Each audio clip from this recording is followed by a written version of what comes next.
Hey everyone, it's the Ben and Gary Show. We know dentistry, and we're here again to answer your questions. And we have an interesting one that's come up here that I think is actually fairly popular out there in the news. And I think it's also referred to as dental tourism. You've ever heard of medical tourism, where somebody goes to another country and gets their dental work done or gets their medical work done, and the reason behind that is they're looking for a bargain. And sometimes a bargain is not a bargain. In fact, I think sometimes a bargain leads to you actually spending more money and wasting more time trying to get the same thing done. When if you had just simply gone with the expert, perhaps you wouldn't have wasted time, energy, and money in the process and be in a worse situation than you were before.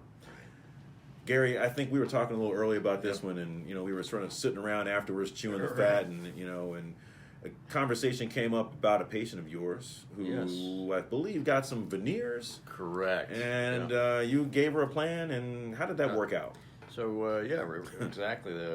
We treatment plan for veneers, and she thought that we were a bit expensive. So Happens. she found, I believe her sister had a friend who was a dentist, and so she ended up going there and had the veneers done.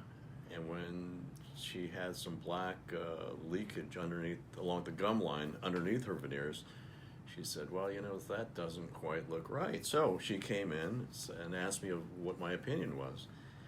And I said, well, that's the leakage, and eventually you're going to get decay underneath there. She goes, well, what should I do?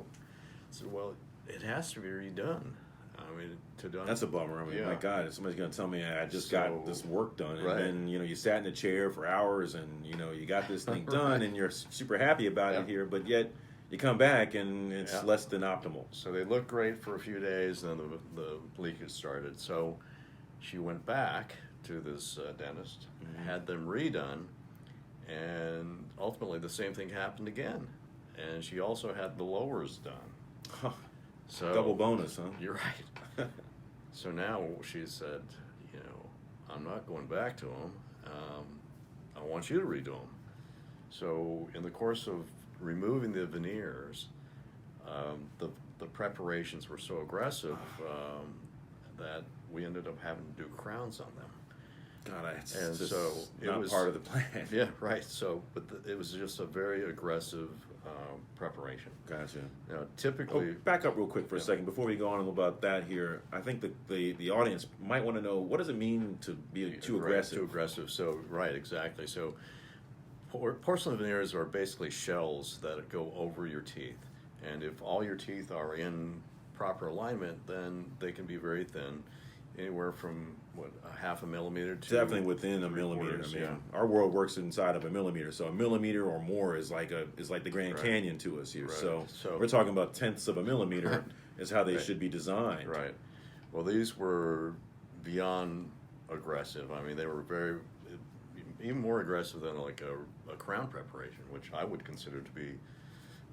Essentially, you have to strip off all the enamel, right? And the idea with the veneer, it's like you want to keep all the enamel on there because that's how it sticks on the tooth better. Right. So when you place a veneer or bond it to your tooth, the strongest bond is to the enamel, which is the outer layer of your teeth. So you can imagine that if you take a little bit off there, how thin the veneer should be. Right. And by the way, I think that we're taught essentially that if you get through the enamel in the process of doing a veneer, guess what? It probably shouldn't be a veneer anymore. It should be a crown. Well, so go for with a veneer. You're probably going to expect some problems. Right. Yeah.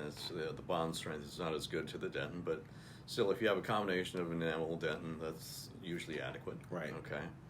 But anyway, so back to this story. Back to the story. Yeah. Now that we've informed you why this is not a good thing. So now we're looking at 6 crowns rather than.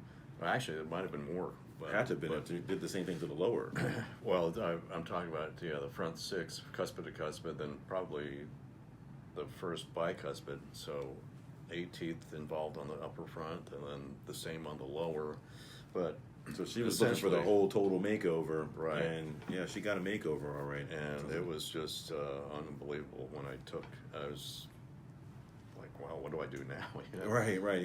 You're trying how do I have a conversation with this individual that I don't necessarily want to have this conversation? Right. So anyway, she was accepting of it. She understood, and when we went through everything. But the fact that we had to go to that in that direction was just very unfortunate.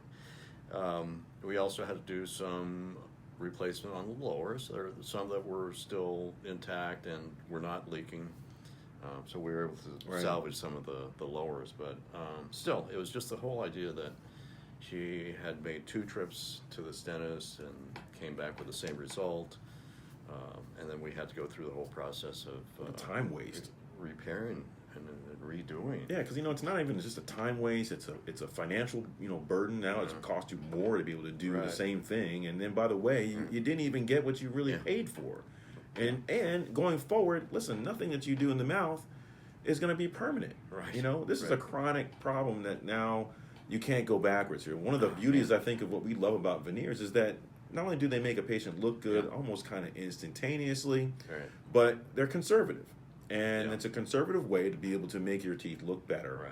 And when if you ever need to then do a crown, at least you have more tooth to work with. Where if you start with a crown like that, when you didn't really need it, then what's your fallback? Another crown in an even smaller tooth. Because I think we talked about this too, that when you're trying to remove either a crown or a veneer, it's very difficult to know how thick it is in advance. And so you have to go very slowly to be able to get through the restoration, veneer, or the crown.